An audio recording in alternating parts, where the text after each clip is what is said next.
O caso foi pesquisado pelo ufólogo Edson Boaventura, que conseguiu documentos oficiais a partir da Lei de Acesso à Informação. Inclusive, tudo que foi relatado pelas testemunhas estava em um relatório feito pelo TEM austríaco, cujo assunto do relatório é fenômeno observado no céu da cidade de Cláudio, e perseguição a 2 seres estranhos vistos no canavial da cidade.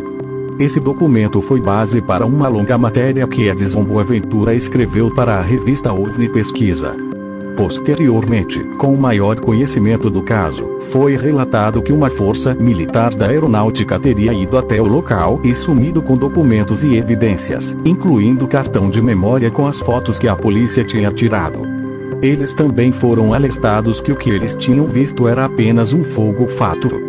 Minas Gerais é oficialmente o estado brasileiro onde mais acontecem eventos ufológicos. De acordo com o Centro de Investigações e Estatísticas sobre OVNIs, CIESO, que mapeou casos desde 1920 a 2023, dos mais de 2.900 casos registrados, 592 foram em Minas Gerais. Dentre os mais conhecidos estão Duete de Varginha, João Caiana e Passatempo, além das cidades de São Tomé das Letras e Aiuruoca, que são conhecidas como hotspot de avistamentos de discos voadores. Esse relato inicial já é bastante impressionante, uma vez que 6 pessoas relataram ter visto o mesmo OVNI. Mas o mais extraordinário veio depois, com o depoimento dos policiais. Segundo eles, entre a noite do dia 19/11 e madrugada do dia 20/11, eles entrevistaram outras pessoas que teriam presenciado o mesmo fenômeno. Um dos relatos foi de uma senhora que vivia no povoado de Formiguinha, zona rural de Cláudio. Segundo ela, ao abrir a porta de sua casa, teria visto 3 pequenos seres no seu quintal, além de um objeto que parecia ser de ferro incandescente e estava parado no ar a cerca de 800 m de sua casa. Posteriormente, o mesmo objeto passou a voar em uma velocidade incalculável e parava como se não existissem os limites da física, inclusive em ângulos de 90, testemunho que corrobora com o que as outras testemunhas já tinham contado. Além disso, ele não fazia nenhum barulho. O objeto teria sobrevoando os bairros de Bela Vista, Valongo e Crioulo Doido, e sempre apagando as luzes por onde passava. Nesse ponto, pelo menos 3 viaturas estavam na região e, segundo os policiais, quando eles se deslocavam para outro ponto, o objeto os acompanhava. Lembram das esferas que acompanhavam o OVNI? Foi relatado que uma delas desceu até a copa das árvores e retornou, como um ping-pong. Os policiais também disseram que era possível notar que, de dentro do OVNI, parecia haver uma tripulação, algo que observava eles de dentro de esferas cor prateada. A maior de todas as experiências ocorreu na noite de 20/11, quando uma viatura foi enviada para o povoado de São Bento, a fim de averiguar o avistamento de 3 luzes no céu, que voavam em alta velocidade.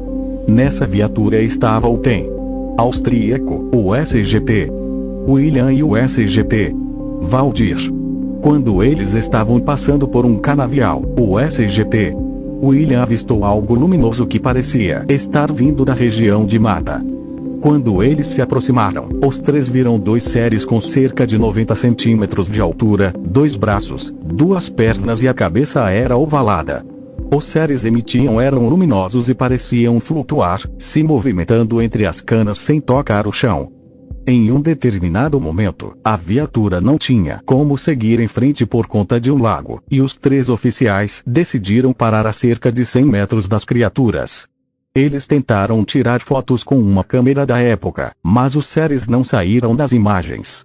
Nessa distância, eles viram o serem colocando ou retirando algo da terra, como se colhessem amostras.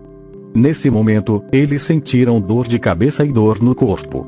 Um dos policiais tentou pegar a sua arma, mas sentiu que o braço estava muito pesado. Segundo o relato, os seres pareciam controlar o que pensávamos, deixaram o nosso corpo cansado e sem poder de pensar estrategicamente.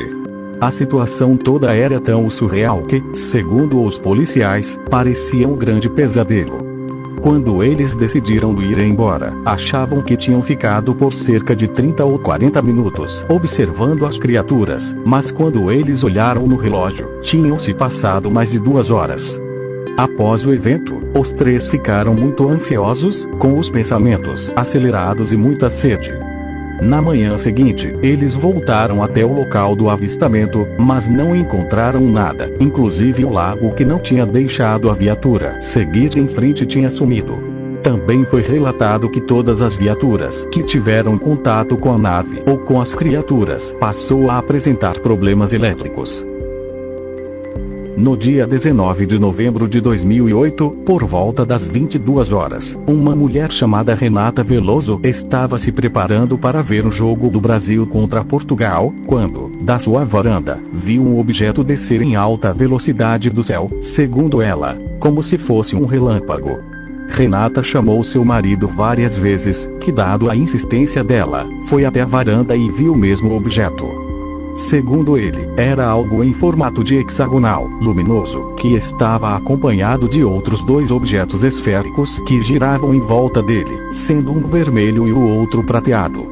Renata e o marido viram que, quando o OVNI se aproximou da igreja de Nossa Senhora Aparecida, as luzes do bairro Bela Vista, onde eles moravam, foram se apagando quadra a quadra. O marido de Renata ligou para a polícia, que enviou uma viatura ao local.